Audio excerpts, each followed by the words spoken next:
یہ چمن معمور ہوگا نغمہ توحید سے.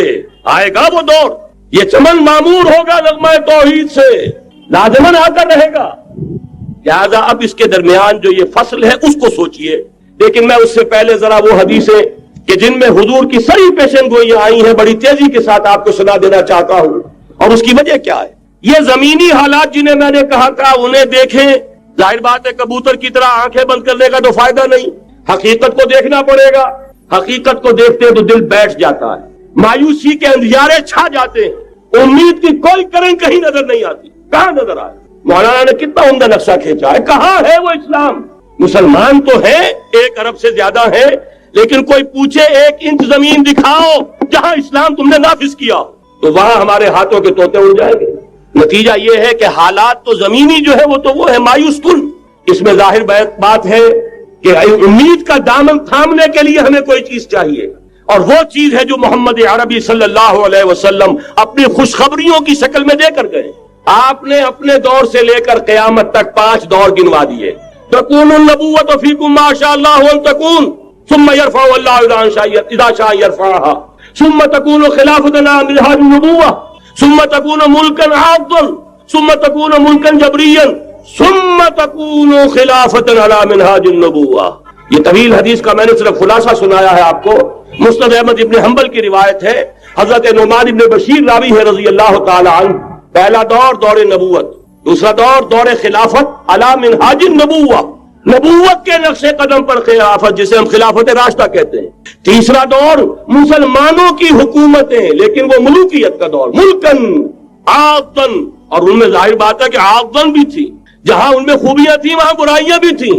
وہی حجاج ابن یوسف جس نے ایک مسلمان لڑکی کے خط کے اوپر فوج بھیجی ہے, وہی حجاج ابن یوسف ہے کہ سینکڑوں تابعین کے سر اس نے قلم کرائے ہیں. وہی حجاج ابن یوسف, وہی خلیفہ کہ جس نے فوج کشی کی اجازت دی تھی سندھ پر, وہی خلیفہ ہے جس نے بلا کر محمد ابن قاسم کو شہید کیا ہے. کہ یہ پاپولر ہوتا چلا جا رہا ہے, ملوکیت کے لیے تو اس سے بڑا خطرہ اور کوئی نہیں.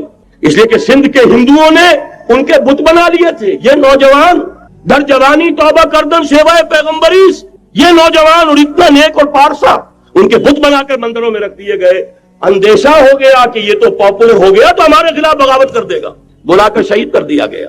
بہرحال تیسرا دور تھا وہ ملکن عاضن, کٹ کھلی ملوکیت. چوتھا دور تھا ملکن جبرین, غلامی کی ملوکیت.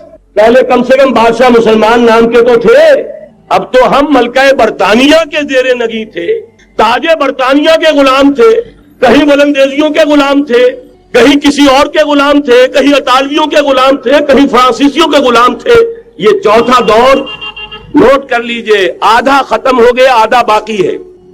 براہ راست غلامی کا دور ختم ہو گیا, لیکن ریموٹ کنٹرول والی انہی کی غلامی اب بھی چل رہی. فیصلہ وہی ہے جو مولانا نے کہا, تسبیح یا امریکہ یا امریکہ یا امریکہ. وہی لوگ, وہی ذہن, وہی ان کی بود و باش, وہی ان کی معاشرت, وہی ان کی سوچ, وہی ان کے اقدار, وہی ان کے نظریات, وہی ان کی معاشیات, وہی ان کی معاشرت. ہر شے وہی ہے, صرف رنگ کا فرق ہے اور کچھ نہیں. نظام ابھی وہی ہے, چلانے والے بھی انہی کے پرستار ہیں, بلکہ ریموٹ کنٹرول سے وہی چلا رہے ہیں. وہ تو آپ کے بجٹ کا بھی فیصلہ کرتے ہیں, آپ کی الیکٹریسٹی کے ریٹس بھی معین کرتے ہیں. تو حال یہ ہے کہ ابھی وہ چوتھا دور ختم نہیں ہوا. فرق صرف یہ ہے کہ ڈائریکٹ کی بجائے ریموٹ کنٹرول ہے. لیکن حضور کی خوشخبری یہ ہے, ثم تکون خلافت علی منہاج النبوہ, پھر ایک دور آئے گا خلافت علی منہاج النبوہ کا. یہ محمد رسول اللہ کی نوید ہے. وہ صادق المصدوق, وہ سچے ہیں, ان کی صداقت پر خدا اللہ گواہ ہے. لہذا وہ دور آ کر رہے گا, اس میں کسی بھی بندے مومن کے لیے کسی شک و شبے کی کوئی گنجائش. اگلی حدیث اگلی سنیے. اب جب یہ دور آئے گا تو عالمی ہوگا, جیو ورلڈ آرڈر نہیں ہوگا, جسٹ ورلڈ آرڈر ہوگا. یہ نیو ورلڈ آرڈر NWO, حقیقت میں جیو ورلڈ آرڈر ہے JWO, لیکن اسی کو بدلنا ہے جسٹ ورلڈ آرڈر آف اسلام, اور وہ گلوبل ہوگا. 2 حدیثوں کا تذکرہ کر دوں. حضرت ثوبان حضور کے ایک آزاد شدہ غلام تھے. وہ روایت کرتے ہیں, مسلم شریف کی روایت ہے, یہ صحیحین میں فرماتے ہیں کہ حضور نے ارشاد فرمایا, ان اللہ زوالی الارض فرائیت مشارقها ومغاربها وان امتی سیبلغ ملکها ما زوی علی منها. رواہ مسلم رحمہ اللہ. حضور فرماتے ہیں اللہ تعالیٰ نے میرے لیے پوری زمین کو لپیٹ دیا, یہاں تک کہ میں نے اس کے سارے مشرق دیکھ لیے، سارے مغرب دیکھ لیے، اور سن لو مجھ سے، ٹیک اٹ فرام می، میری امت کی حکومت ان تمام علاقوں پر قائم ہو کر رہے گی جو مجھے زمین کو لپیٹ کر اور سکیڑ کر دکھا دیے گئے۔ گلوبل ہوگی کہ نہیں؟ دوسری حدیث سنیے، یہ پھر مسند احمد ابن حنبل کی ہے۔ حضرت مقداد ابن اسود رضی اللہ تعالی عنہ فرماتے ہیں، حضور نے فرمایا لا يبقى على ظهر الارض بيت وبر ولا مدر الا ادخله الله كلمة الاسلام بعز عزيز وذل ذليل اما يعزهم الله فيجعلهم من اهلها او يذلهم فيدونون لها۔ یہ ہے حدیث مسند احمد ابن حنبل کی۔ اور حضرت مقداد فرماتے پھر میں نے کہا اچھا تب تو ہو جائے گی وہی بات، وَيَكُونُ الدِّينُ كُلُّهُ لِلَّهِ، دین کل کا کل اللہ کے لیے ہو جائے گا۔ حدیث کا ترجمہ یہ ہے کہ حضور نے فرمایا روئے زمین پر نہ کوئی اینٹ گارے کا بنا ہوا گھر رہے گا، نہ کوئی اونٹ کے بالوں کے بنے ہوئے کمبلوں کا خیمہ رہے گا جس میں اللہ تعالیٰ کلمہ اسلام کو داخل نہ کر دے۔ لیکن یہ داخلہ دو طریقے سے ہوگا، بعز عزیز وذل ذلیل، یا صاحب عزت کے اعزاز کے ساتھ یا کسی مغلوب کی مغلوبیت کے ساتھ، یعنی یا تو اللہ تعالیٰ ان کا اعزاز فرمائے گا اور وہ کلمہ اسلام کے خود قائل ہو جائیں گے۔ جب گھر والا خیمے والا اسلام لے آئے گا تو اسلام اس کے گھر میں داخل ہوگا، اس کو بھی عزت نصیب ہوگی۔ وَلِلَّهِ الْعِزَّةُ وَلِرَسُولِهِ وَلِلْمُؤْمِنِينَ، عزت تو حق ہے اللہ کا، اس کے رسول کا اور اہل ایمان کا۔ اور اگر وہ اسلام قبول نہیں کرے گا تو یؤت الجزیۃ عن ید وہم صاغرون، چھوٹے ہو کر رہنا پڑے گا، جزیہ دینا ہوگا، اسلام کی بالادستی قبول کرنی ہوگی۔ بتائیے اس کے بعد بھی کوئی شک ہے؟ یہ ہے آسمانی نقشہ، یہ اللہ فرما رہے واللہ متم نورہ وَيَأْبَى اللَّهُ إِلَّا يُتِمَّ نُورَهُ لِيُظْهِرَهُ عَلَى الدِّينِ كُلِّهِ وَلَوْ كَرِهَ الْمُشْرِكُونَ، یہ اللہ کا فیصلہ ہے۔ ادھر یریدون لیطفئوا ہے، یہ زمینی نقشہ ہے۔ اب شکل کیا ہے؟ اب میں آپ سے عرض کر دوں کہ ان دونوں کے مابین جو خلا نظر آ رہا ہے، کوئی شخص یقین کے ساتھ نہیں کہہ سکتا کہ اب حالات کا کیا رخ ہوگا، اس لیے کہ ظاہر بات ہے قرآن مجید میں مستقبل کے بارے میں خود حضور سے کہلوایا گیا، وَإِنْ أَدْرِي أَقَرِيبٌ أَمْ بَعِيدٌ مَا تُوعَدُونَ، لوگوں مجھے معلوم نہیں ہے کہ جس بات کی تمہیں خبر دی جا رہی ہے وہ قریب آ چکا ہے یا دور ہے۔ وَإِنْ أَدْرِي لَعَلَّهُ فِتْنَةٌ لَكُمْ وَمَتَاعٌ إِلَىٰ حِينٍ، اور میں نہیں جانتا، ہو سکتا ہے اللہ کچھ اور مہلت دے دے تمہیں اور کچھ اور آزمائش جو ہے اس کے لیے تمہارے لیے کوئی اور مہلت عطا فرما دے، ہو سکتا ہے۔ تو میں بھی کسی دعوے سے نہیں کہہ رہا، لیکن دو امکانات ہیں۔ امکان نمبر ایک کیا ہے؟ ابھی عالم اسلام کا ایک سالڈ بلاک ہے جو یہودی ورلڈ آرڈر کی نگاہوں میں کھٹک رہا ہے۔ میں کھٹکتا ہوں دل یزداں میں کانٹے کی طرح، اگرچہ ان کی اسٹریٹجی کیا ہے، ایک ایک کر کے ان کے حصے بکھرے کر کے تیا پانچا کرو۔ ابھی وہ بلاک کون سا ہے؟ ایران ہے، افغانستان ہے، پاکستان ہے اور روسی ترکستان سے آزاد ہونے والی جو ریاستیں ہیں، یہ ایک سالڈ بلاک۔ یہ عجمی مسلمان عربی نہیں، عربی گئے، یہ نوٹ کر لیجئے، اس لیے کہ عربوں کو اللہ نے فضیلت دی تھی، محمد ان میں سے تھے صلی اللہ علیہ وسلم، یہ رتبہ بلند ملا جن کو مل گیا۔ لیکن ساتھ ہی اللہ نے دھمکی بھی دے دی تھی سورہ محمد میں، ان تتولوا یستبدل قوما غیرکم، اگر تم پیٹھ دکھا دو گے اس مشن کو جو ہم نے تمہارے حوالے کیا ہے، تمہیں ہٹائیں گے، کسی اور کو لے آئیں گے۔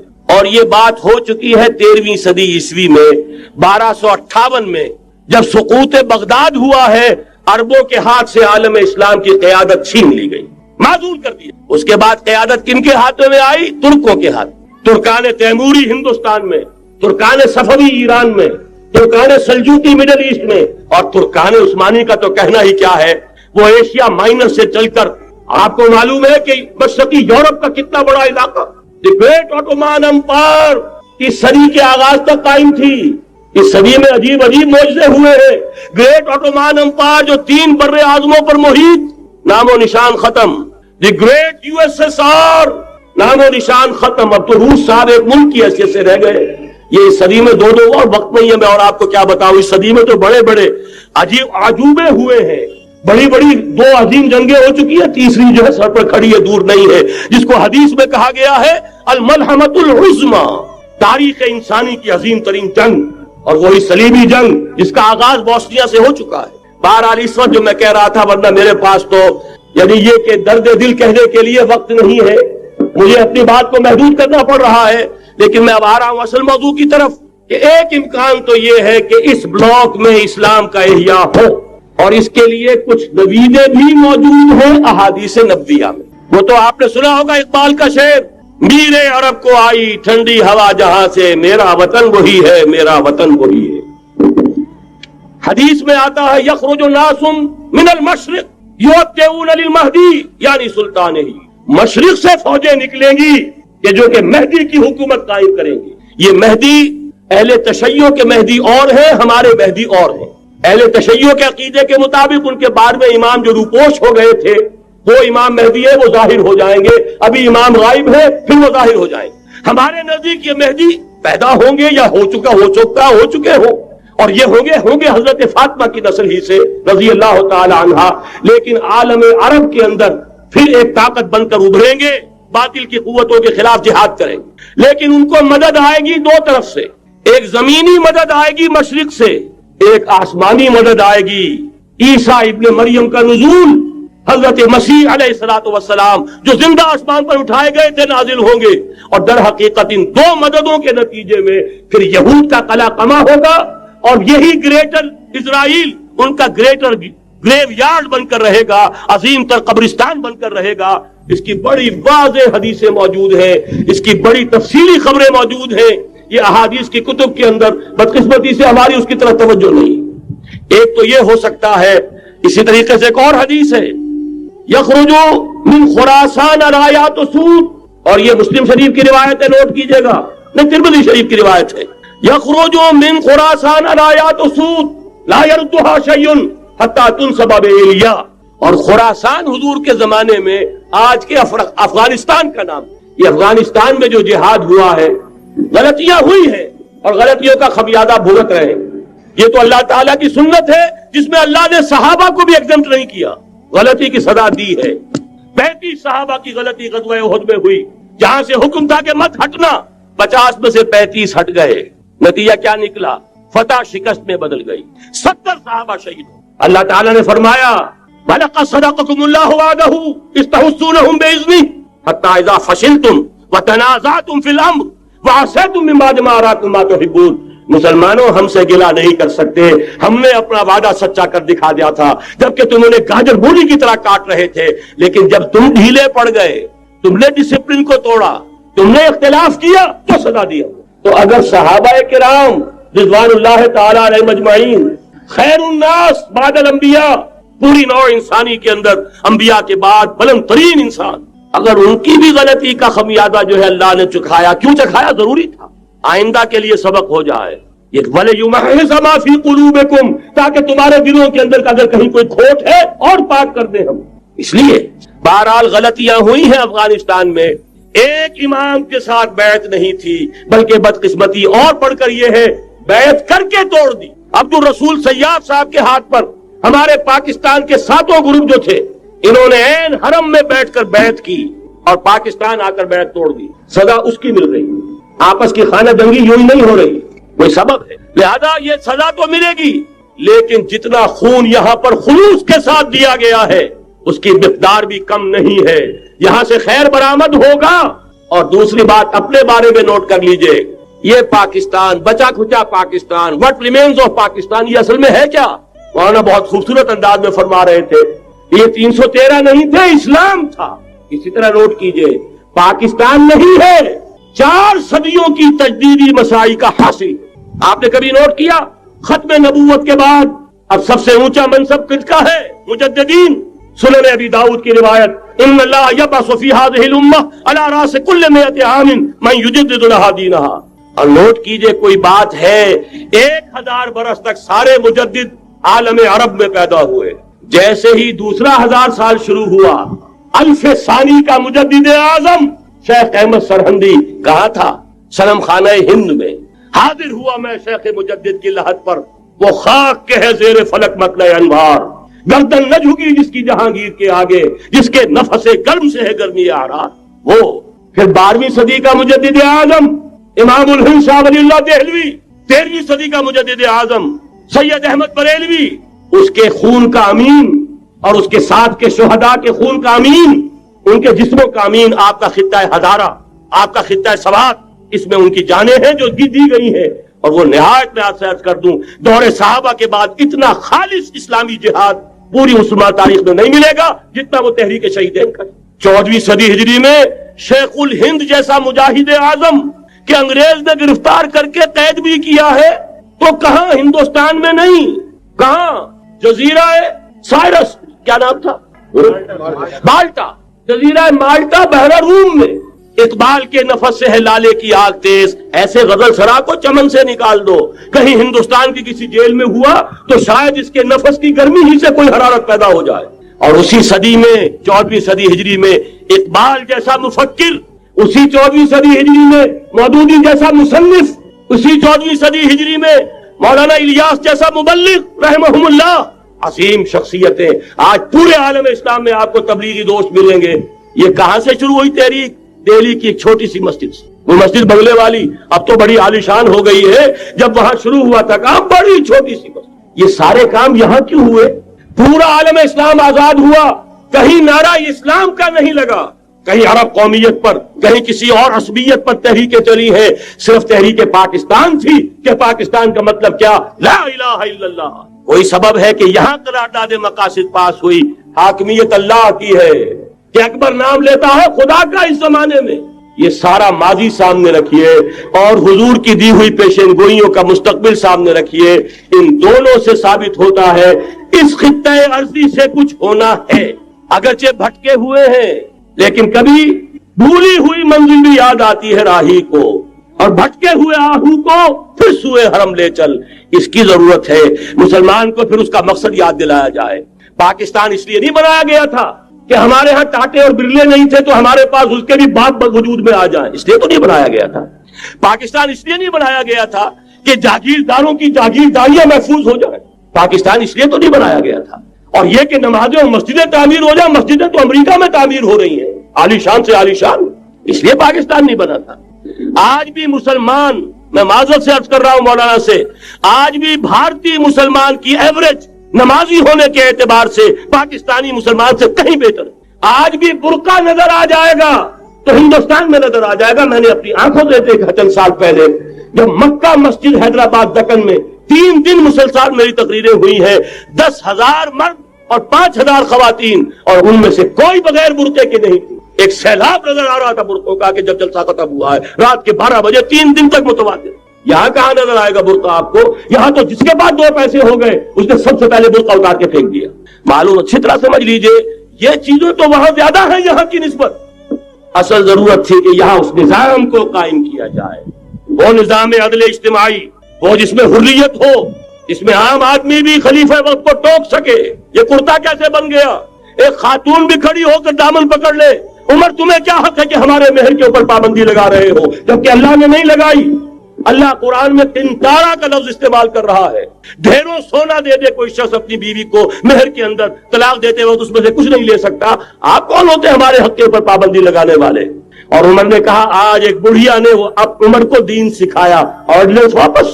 حضرت سعد ابن ابی وقاص رضی اللہ تعالی عنہ جو فاتح ایران تھے، وہ گورنر ایسے نہیں بن گئے تھے ریوڑیاں بٹی ہو اور گورنری مل گئی ہو، وہ تو خود فاتح تھے ایران کے، اس لیے گورنر تھے۔ صرف ایک پرچہ پہنچا ہے بارگاہ خلافت میں، حضرت عمر فاروق کے پاس انفارمیشن آئی سعد نے اپنے گھر کے باہر ڈیوڑی بنا لی ہے اور ایک دربان کھڑا کر دیا ہے، حضرت بلال کو بھیجا ہے رقعہ دے کر، اور یہ حکم تھا کہ بلال پہلے تو جاتے ہی ڈیوڑی میں آگ لگا دینا، پھر یہ رقعہ دینا میرا۔ اور رقعے میں لکھا ہوا تھا اے سعد، لوگوں کو ان کی ماں نے آزاد جانا تھا، تم نے انہیں اپنا غلام کب سے بنا لیا ہے؟ یہ دربان کھڑے کر دیا اپنے آگے۔ وہ حریت، وہ مساوات کہ جا رہا ہو خلیفہ وقت اور چارج لینے جا رہا ہے بیت المقدس کا، کوئی ذاتی علاج کے لیے نہیں جا رہا، سیر و سیاحت کے لیے نہیں جا رہا، چارج لینے کے لیے بالکل سرکاری وزٹ ہے، آفیشل وزٹ ہے، اسٹیٹ وزٹ ہے۔ اور حال کیا ہے؟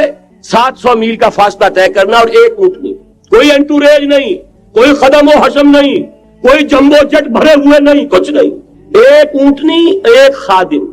اس ایک اونٹنی پر چونکہ راستے کا راشن بھی ہے لہذا 2 آدمی نہیں بیٹھ سکتے، ایک بیٹھ سکتا ہے۔ ایک منزل خلیفہ وقت بیٹھا ہوا ہے اوپر اور خادم نکیل پکڑ کر چل رہا ہے، اگلی منزل خادم اوپر بیٹھا ہے اور خلیفہ وقت عمر بن الخطاب رضی اللہ تعالی عنہ اور وہ آگے آگے نکیل پکڑ کر چل رہے۔ یہ نظام چاہیے آج نوع انسانی کو۔ اس کے انتظار میں، اس کی تلاش میں نوع انسانی نے کتنے تجربے کر لیے، کیسی چھلانگیں لگائیں، ملوکیت ختم کی، آسمان سے گرا کھجور میں اٹکا، جمہوریت آئی نام نہاد، لیکن وہ سرمایہ دارانہ نظام بن کر آگے سے بڑھ کر لعنت بن گئی۔ پہلے جاگیردار مسلط تھا، اب سرمایہ دار اور کارخانے دار مسلط ہو گیا۔ اس سے نکلنے کے لیے زور لگایا، کمیونزم کی طرف گئے، چھلانگ لگائی، اب ایک پارٹی ڈکٹیٹر بن کر بیٹھ گئی۔ انسان رست از یک بنتا افتاد در بندے دیگر، ایک چیز سے غلامی سے نجات پاتا ہے، دوسری میں پھنس جاتا ہے۔ اور کیوں؟ کہ وہ نظام عدل اجتماعی جو محمد عربی کو دے کر بھیجا گیا تھا، اس کے کسٹوڈین سوئے ہوئے، اس کے کسٹوڈین کو اندازہ ہی نہیں۔ یہ نسخہ تو ہمارے پاس تھا، ہمیں عمل کرنا تھا اور دنیا کے سامنے پیش کرنا تھا۔ پاکستان بنایا اس لیے گیا تھا کہ ہم اس کا ایک نمونہ دنیا کے سامنے پیش کریں گے۔ قائد اعظم نے فرمایا تھا کہ ہم یہ چاہتے ہیں کہ پاکستان کی صورت میں عہد حاضر میں اسلام کے اصول حریت و اخوت و مساوات کا ایک نمونہ قائم کر کے دکھائیں۔ کہاں ہے وہ؟ بھٹک گئے، سو گئے۔ بہرحال اب بھی وقت ہے، جب تک سانس تب تک آس۔ میرے عزیز نے تو ڈرایا ہے اور صحیح ڈرایا ہے۔ اللہ تعالیٰ نے 25